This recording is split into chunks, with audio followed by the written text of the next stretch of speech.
Welcome to SmartBug on Tap. I'm your host, Tonia Speir, and today we're diving into a topic that's especially important to organizations in the age tech space: how to set up HubSpot the right way from day one.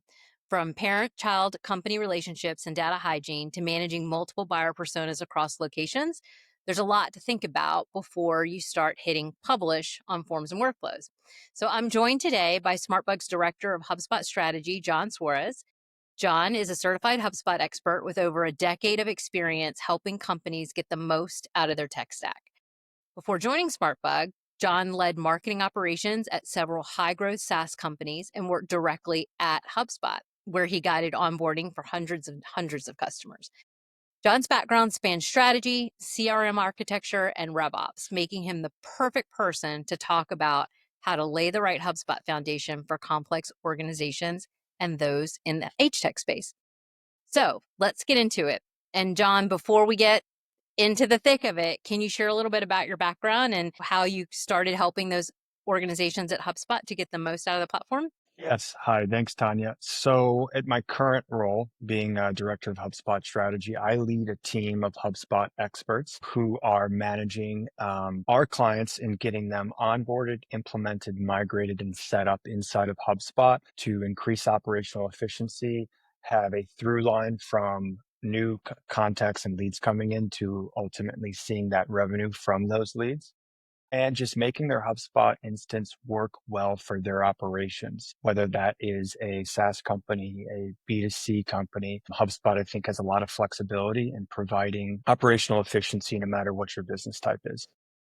So, John, from your perspective, why is that important? Why is it important for these age tech companies to set up HubSpot the right way from day one? I know what I tell people all the time. Like, if you don't do it right, like, adoption can fall through the cracks. And if people aren't adopting it and using it, then it's all for naught, right? It's an investment down the drain. But tell me your perspective and why that day one setup is so important. Yeah. So I think it all starts with data, and data leads to insights, and those insights can trigger a lot of different business decisions.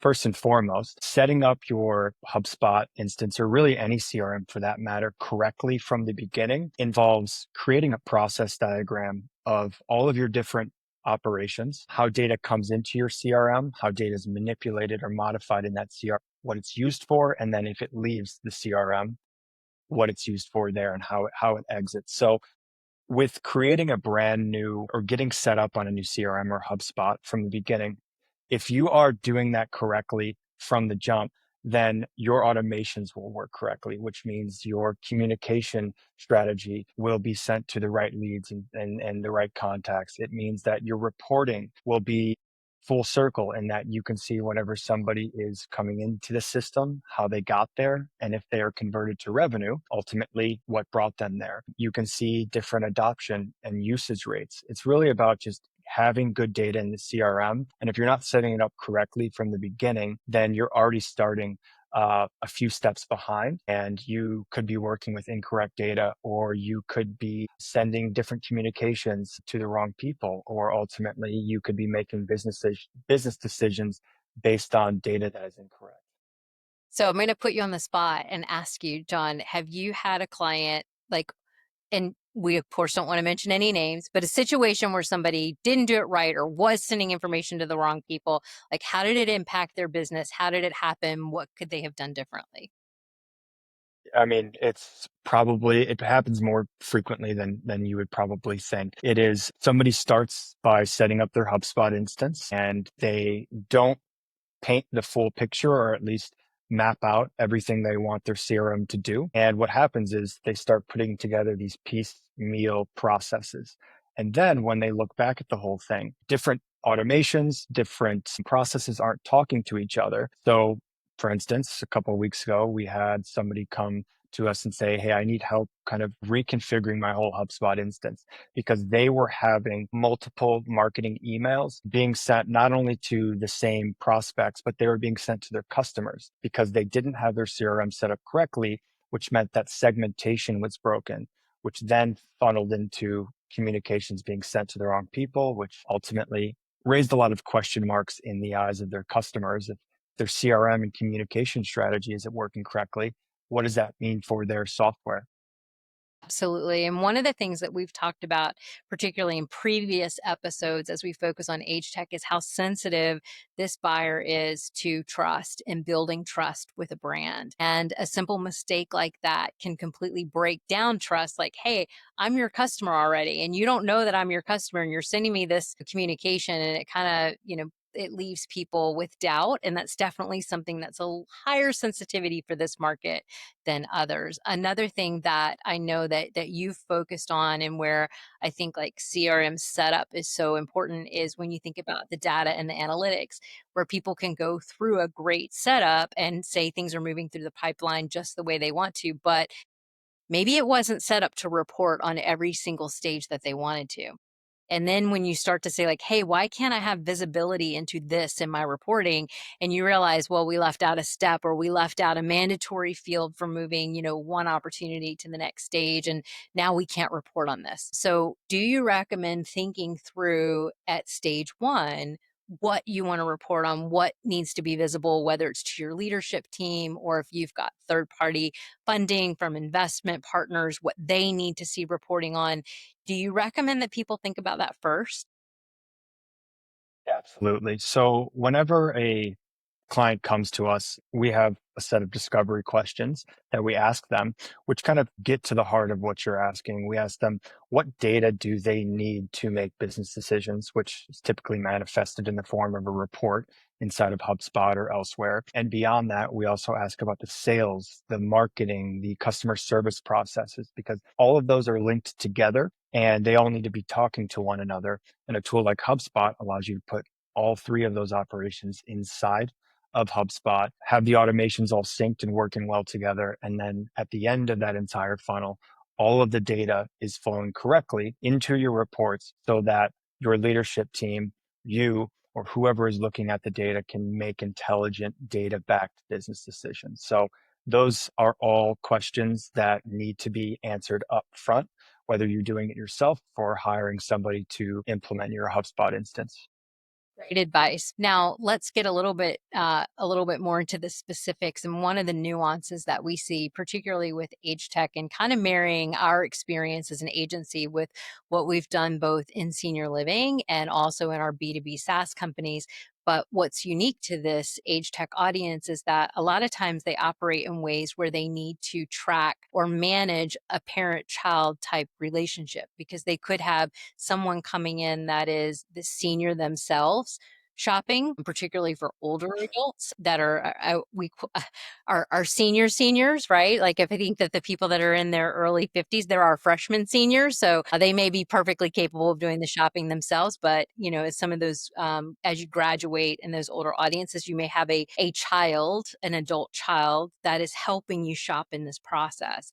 And it's very important that you manage both of those relationships. Number one, because the communication could be different to each, as it should be, because they're going to have different priorities in how they're shopping and going through the buying process, but also so you don't have duplication in your data. So, what is your take on associating contacts, deals, activities with the right relationship? So this goes back into, first of all, mapping your business processes before you start implementing a tool like HubSpot to make sure that you know how data should be talking and interacting with itself inside of HubSpot. So with respect to parent to child relationships, HubSpot has an object around contacts. And within the object, they have different association labels, which is a fancy way of saying you can link one contact to another and label or tag or categorize them differently. So HubSpot has a built-in solution for that, in that you can have a segment of adult children and then you can have your actual customer tagged or labeled differently inside of HubSpot and then have them linked together, which then does a few things. One, your database is clean and you know how these different contacts are linked to one another, but it also allows you to trigger different automations. So you can make sure that you are sending one type of email communication, right, to your actual lead, and then the adult child might receive another type of communication. You can create different reports to see how many adult children or how many seniors you have in your database. And that's just the tip of the iceberg. And following that thread to deals, it works the same way.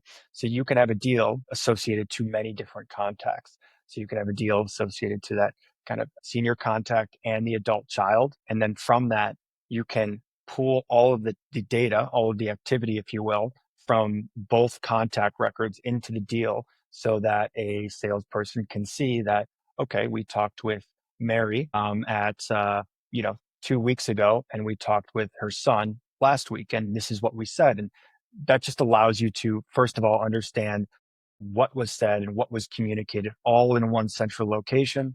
It allows you to, as I mentioned, trigger different automations and then really intelligently decide what is your next step.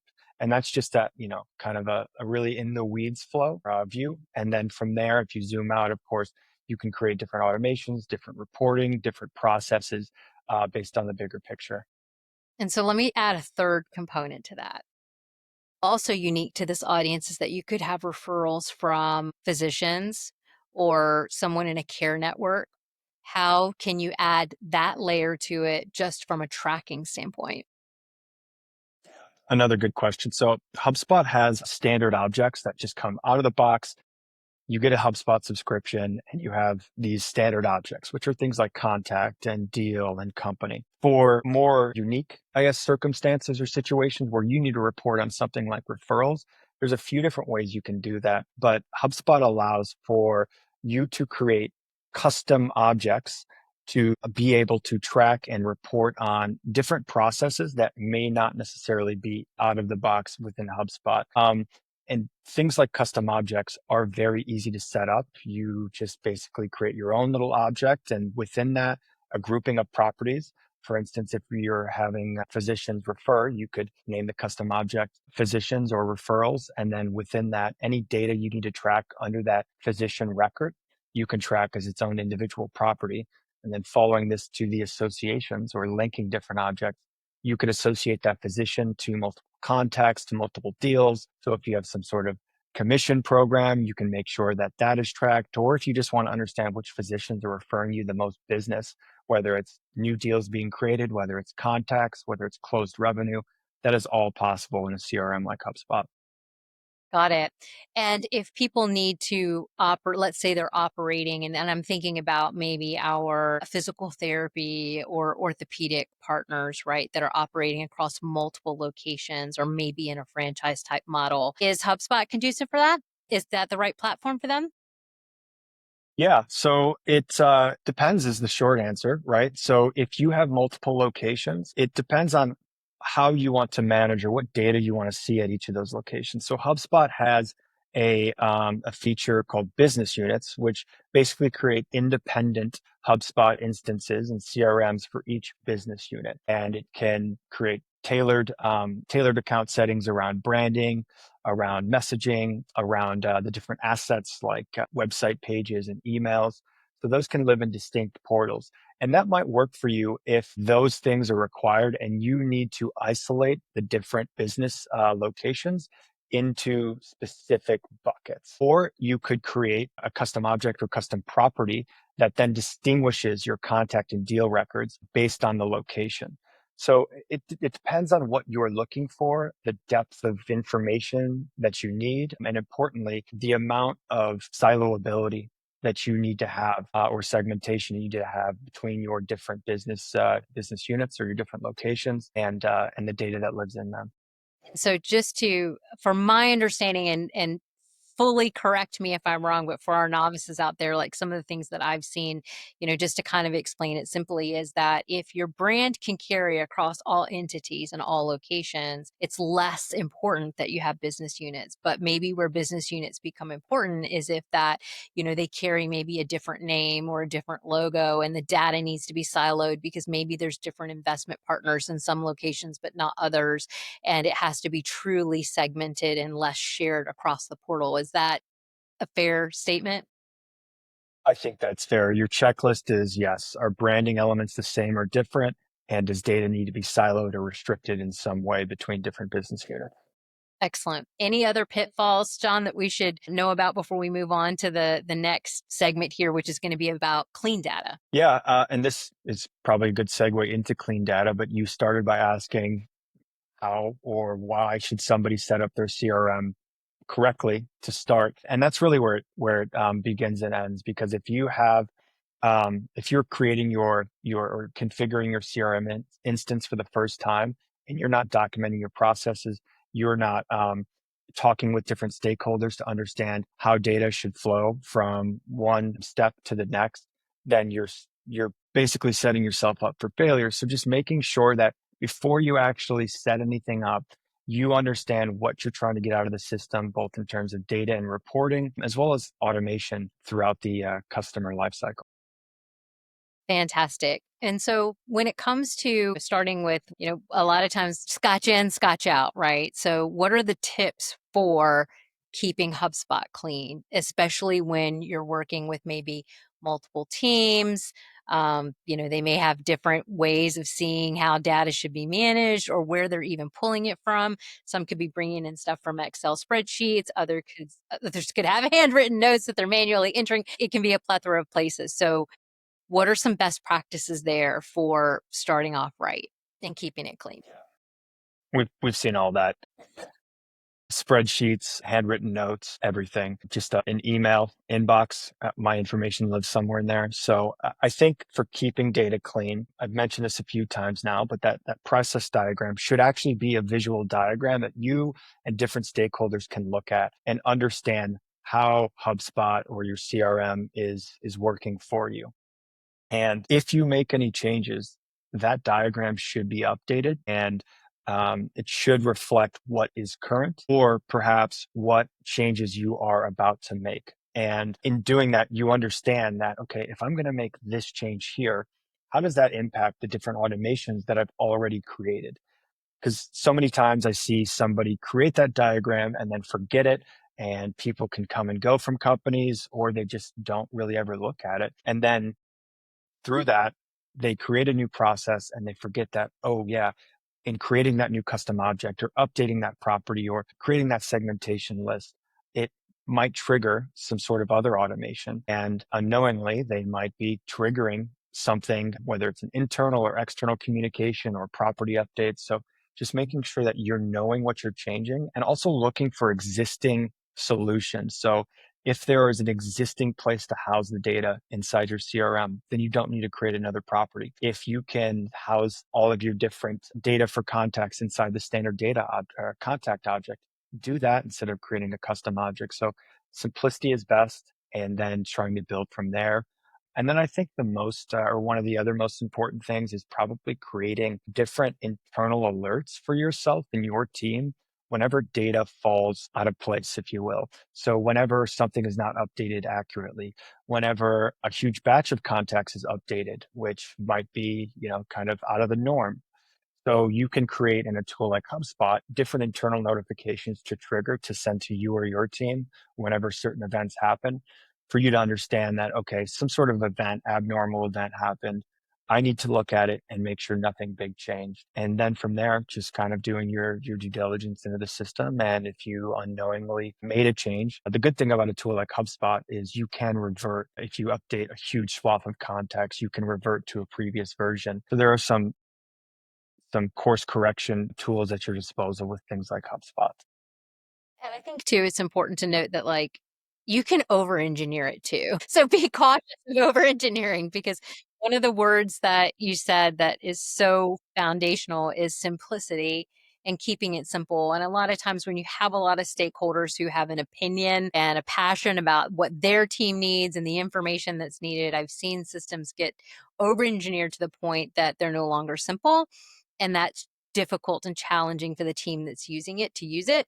And the more difficult it becomes, the less they're adopting it. And so maintaining simplicity and really going through that exercise of deciding what information is important, what is relevant, what's a must have versus a nice to have, Mhm. comes to these things, particularly when you're putting parameters around them or requiring them to trigger other events and action. So as somebody who sets that up and is an expert in building not only the plans and the architecture, because I know some teams that come in and say, like, hey, I don't know how my data should flow. Help me, help me with the process between marketing and sales and how this data should flow. Other clients come to us and they've got their map and they just want us to spot check it for strategic advice. But if you were doing this yourself, if you were the founder of an age tech company and just getting started, what are some of the tools of the trade that you use? Tools to do the mapping, to create that documentation, tools to avoid duplication and messy properties. Like, what are some of the things that you keep in your toolbox, John? Yeah. So to start, if I were opening up and owned my own age tech company and I were coming onto HubSpot for the first time, You hire SmartBug, right? yes, you would hire SmartBug, right? I would come and help you out with this. But where I would start is, again, process diagram. I use a tool called Whimsical. Other people at SmartBug use Miro. It's really just a process diagram tool online that'll let you, map out your process in a diagram form. And the visualization component is really important of that because, okay, you can see what is happening within your system, but it also allows you to quickly bring other stakeholders into the conversation and they can more easily understand that to say, okay, new contacts are coming in all the way up here at the top of the funnel. Here's everything that's happening all the way to these reports being generated or whatever data we need on the bottom end to make business decisions. So creating that with a tool like Whimsical is always the first step. And then let's say you have different systems that are integrating with HubSpot. HubSpot has a lot of native connectors to different systems. It also has pretty public and easy API builder and documentation to be able to build your own API to port data in or out. So if you have data coming in or out from different systems at HubSpot, also making sure that that's included inside this diagram and you know how it's manipulating and modifying data inside of HubSpot. Again, I can't stress how important that is. I open up Whimsical every day for my clients to make sure, okay, just to make sure we're all on the same page, right? Nothing has changed since last week. And making sure all the stakeholders, I get an affirmative from them that, yep, this is still what we want to build. And then at that point, it's about understanding what you need to build first. So oftentimes that's going to be first step is making sure that the different buckets in HubSpot, if you will, exist to house your data. So that could be your different contact or deal objects. It's your different properties that exist inside the objects. So, do you need to create a custom property or is there different properties that can serve that purpose for what data you're trying to collect? So, okay, that's all set up. You're good to go. Now you can start building the automation. HubSpot's main automation tool is called Workflows, and you can do a million and one things with HubSpot's workflow tools. One of the primary things is manipulating, linking, adding data to different contact records and properties, or you can send out different notifications, internal or external, marketing emails, sales emails, internal alerts into your system. So that's the next step as far as actually building and configuring the thing. And within that configuration, I mentioned, keeping your data clean, having different automations to alert you if something doesn't look right. But then after you build it, testing is the most important thing because as you build, I've built, hundreds of these or helped implement hundreds of these for clients.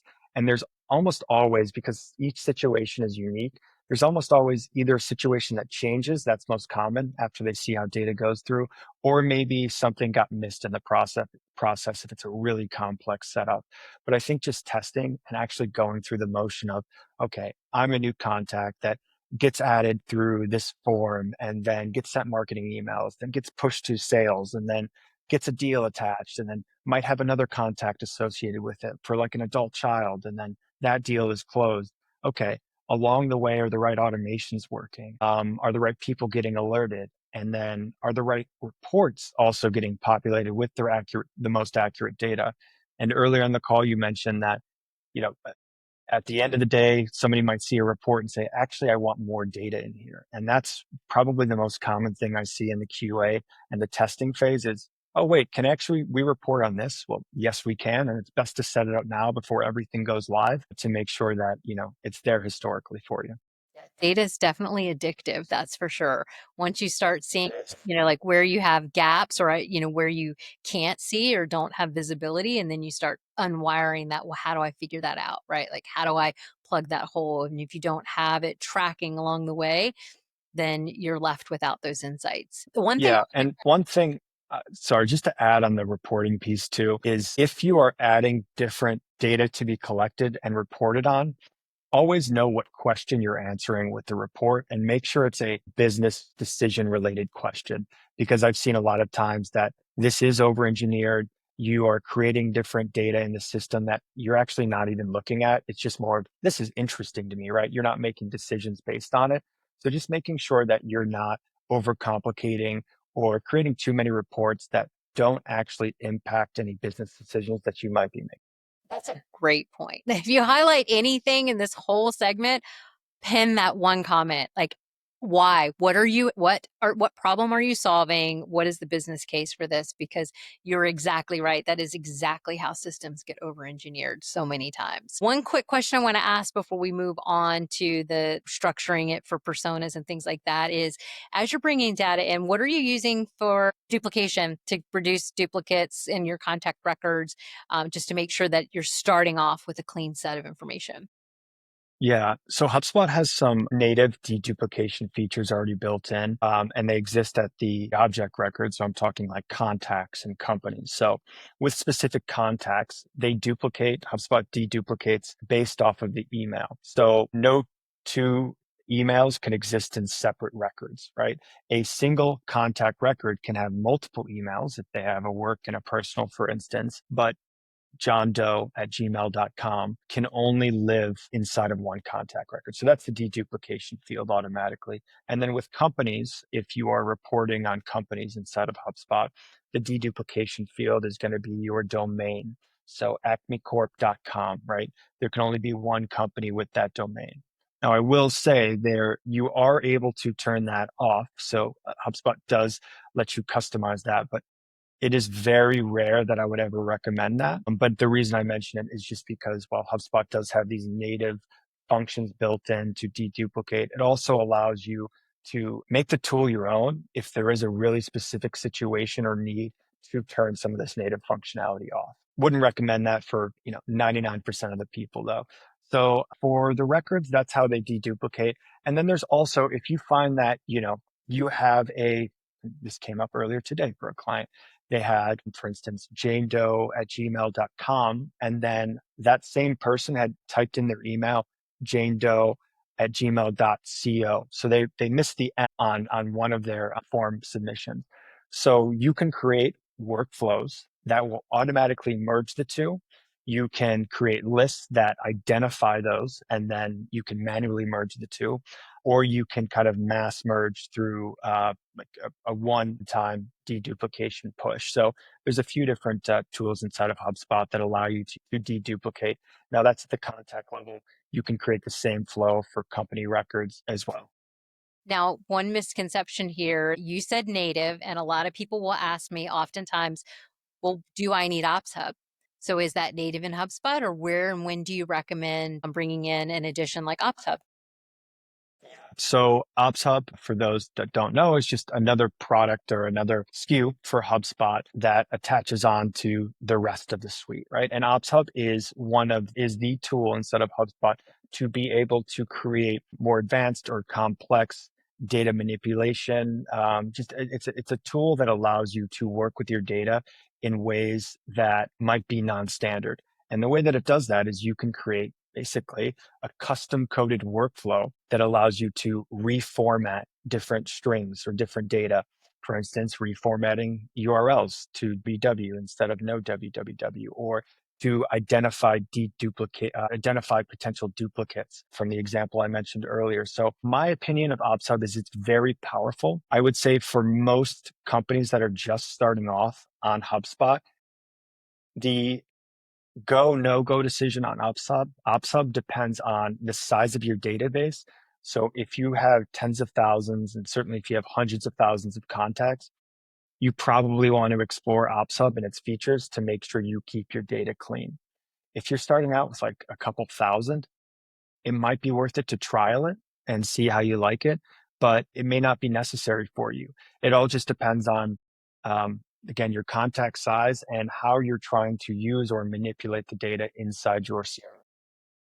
That's good advice. Definitely good advice on the size because I know that's not something that I've heard recommended that way before in terms of how you look at your contact size. So thank you for that, John. Now let's talk about personas. And looking at multiple personas in the age tech space. This, as we've talked about, the sales process can span, the family, the patient themselves, a care coordinator, so many more.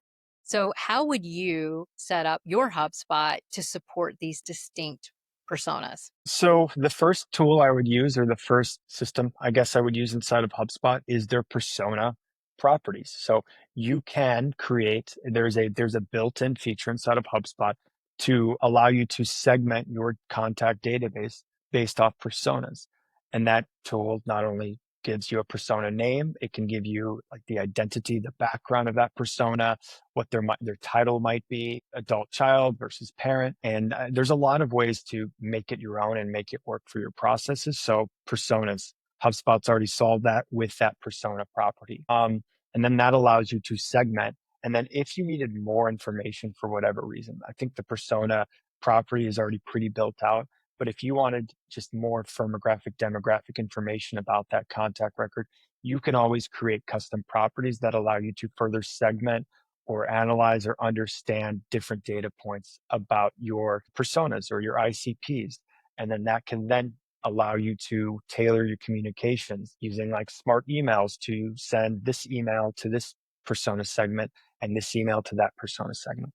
And you're giving us a great open door into the next question that we had for you, which was around that buying journey, right? And your take on how you manage multiple buying journeys in that singular HubSpot portal. But would love to hear some real world examples of what's worked for you. Like maybe what were some of those custom properties or ways that you applied that methodology, and how would you do it to manage multiple buying personas? Yeah, I think probably a good example to talk about is when personas, and we had this earlier in the year, two different personas for a SaaS company. They had different buying cycles and deal stages. So what we needed to do is first gather the information about what persona they were. And what we did is use progressive form fields, which is a fancy way of saying if we already have the information through a form submission, don't ask it again, ask a new set of questions to gather more information. So that was just, getting the initial information. We use data enrichment, which is a feature inside of HubSpot, their Breeze intelligence tool, to then append that contact record with more firmographic and demographic information, which allowed us to, first of all, segment them into different personas. So that then allowed us from the marketing level to tailor our messaging to them. But then whenever they went beyond the marketing level and were put into the sales team's hands, we already knew what their titles were, a lot about their personas, and we were able to funnel them into specific deal pipelines. And the deal pipeline inside of HubSpot is just a set of deal stages, or it follows a deal process for new business, renewal business, or in this case, different personas that the salesperson knew for this pipeline. Okay, we have 4 deal stages that require these properties. And for this other pipeline or persona, we have this pipeline with 5 deal stages and a different set of required properties. So it just allows you to create different branches and to triage your marketing and sales processes in a really streamlined way. And then on the back end of it all, report. And reporting again, when you're splitting things like that, are there any nuances to the reporting if you've got multiple pipelines, or can a leadership team go in and see that collectively as a whole if they wanted to? Yep. So HubSpot reporting allows you to report at the highest level of each of these objects, like all deals, no matter the pipeline, right? Or it allows you to split your reports up inside the same report or different reports to segment and look at data by each pipeline. So there's a lot of ways to dice up the data based on what you and your leadership team need to see. Are there any John Suarez reporting tips, tricks under that you would recommend, or that you help to keep things organized and actionable for people? Yeah. The main one is whenever somebody asks me to build a report or describes what data they're looking to see, I always ask them, what question are we trying to answer? And I've even gone so far as for a lot of reports that I'm building or that I'm training, either other smart bugs or clients on, I will have them name the title of the report to the question they are trying to answer, right? So how many deals are coming from social media, right? How much revenue is coming from organic search or, summary traffic? And those are just kind of like, top to bottom reports, but always know what question you're answering or asking, and just make sure that that question actually leads to a business decision so that you don't hit your report limit, right? You don't create 1,000 reports and 900 you only look at once and then they're throwaways, because that takes up your time, takes up, if you hire us, that takes up our time. We're happy to build them for you, but we want to provide the most value, and building a lot of reports takes a lot of time. And if you're not actually going to use them, then that's probably not the best use of our time or the best value we can provide you. Exactly right. And down to the end user too, like something that I've seen work, like particularly in a sales team function is, sales teams always have reports of, what's happening in the sales process, how are things moving. But then there's also reports that sales teams have to rely on for like, what do you have to do, right? Like, where are the leads? Like, who you need to contact? What's your activity metrics? What are your counts? And so, naming them as simply as, what are you doing? How are you doing? Right? Like, what do I need to go tackle and do on this dashboard? And if I just want to leisurely see how we're doing and how things are progressing, then that's on this dashboard over here, but really making it actionable for people so that they're not having to sort through a bunch of reports on a dashboard and know like what they need to go to. Exactly. If your email and all of your communications are ported and connected into HubSpot at the individual record level, that can be seen. And then you can build reports or tables or different, daily action items based on that, right? For instance, if a deal hasn't been touched in 30 days and it's past the close date, okay, let's trigger a reminder or bring them to the top of a table report for a sales rep to do this today, right? Does this need to be actioned on?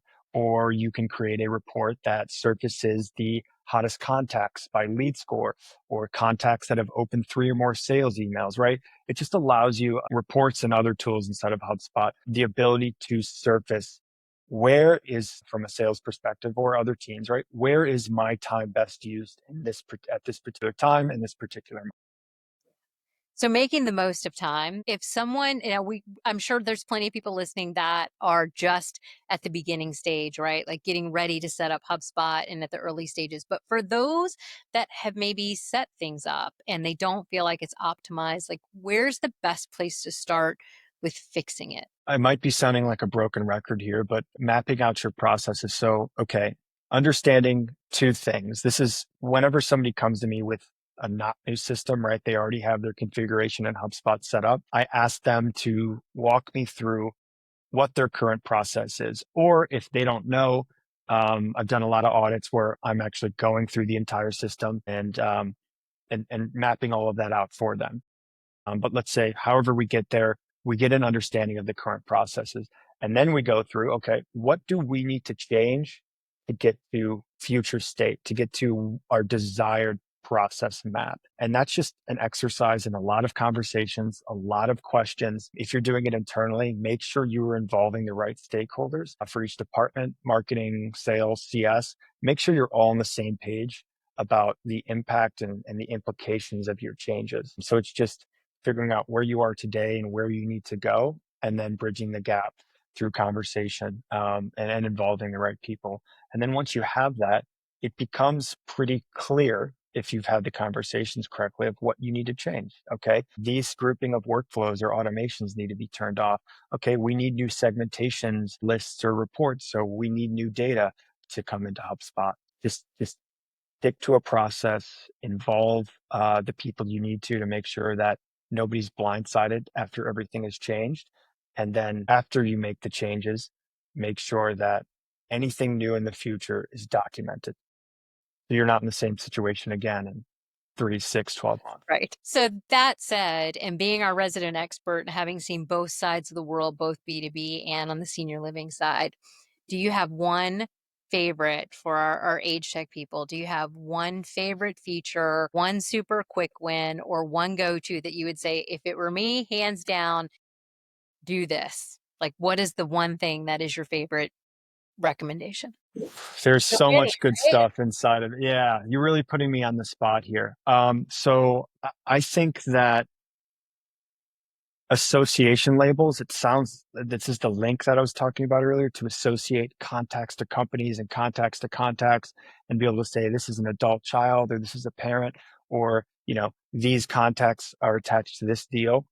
It opens up so much greenfield for you to create different automations, for you to create different reports. And it always makes sure that the different people in forms of contact records that are associated or that need to be associated with any particular deal or company are always associated. So you have this clean view. So your marketing team has a clean view. So your sales team has a clean view. So they're always operating with all of the data and not just a partial set of the data.